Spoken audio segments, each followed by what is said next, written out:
donc en fait, on est vraiment dans une dynamique de marché pour faire en sorte d'avoir une informatique plus verte, moins consommatrice, et qui soit plus efficiente dans la capacité à apporter de la puissance qui est nécessaire à faire tourner ces modèles d'IA. De compresser ça, d'être le plus efficace possible d'un point de vue énergétique. La question, c'est d'arriver à délivrer une puissance informatique sur un mètre carré tout en évitant que la puissance électrique qu'on utilise se dissipe en chaleur. En gros, c'est ça l'équation. Toute la discussion, c'est justement de mettre en œuvre cette expertise que l'on a au niveau du HPC, au niveau du refroidissement de calculateurs extrêmement consommateurs de puissance, pour faire en sorte que des clients qui vont avoir besoin d'intégrer ces puissances nécessitées par l'utilisation de GPU puissent rentrer dans les data centers. Aujourd'hui, on a des clients qui nous disent « je ne peux pas acheter un serveur IA parce que ça ne rentre pas dans mon data center. Ça ne rentre pas en place, ça ne rentre pas parce que je n'ai pas la puissance électrique pour le faire tourner. » Et donc, en fait, on essaie de répondre à ça par des logiques de dire il faut qu'on arrive à être plus frugaux, qu'on consomme moins, qu'on délivre plus de puissance et surtout qu'on traite de la question de la dissipation de chaleur.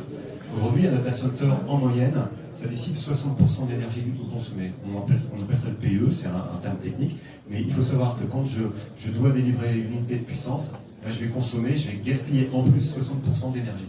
Ça, c'est la moyenne. Les data centers hyper optimisés, on est à 30, donc 30% de gaspillage, et ça, c'est quand on refroidit à l'air.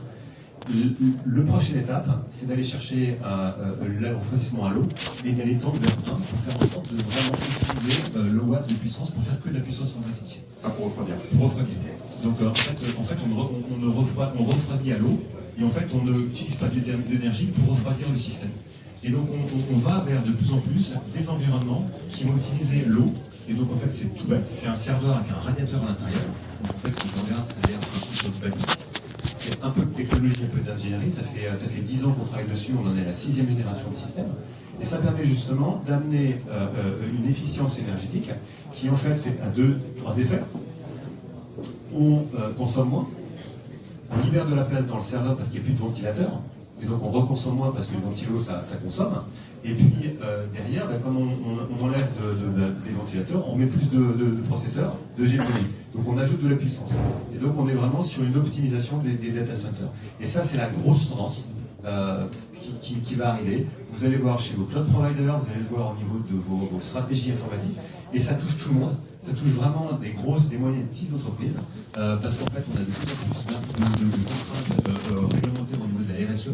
On parle de scope 1, scope 2, scope 3. À un moment donné, utiliser ce type de système permet justement de réduire son scope 1, son scope 2. Si on passe par un cloud provider, en fait, on va basculer son scope 2 vers du scope 3 et on va pouvoir demander à son cloud provider qui lui va partir sur un refroidissement par eau. Et donc en fait, on est vraiment dans une dynamique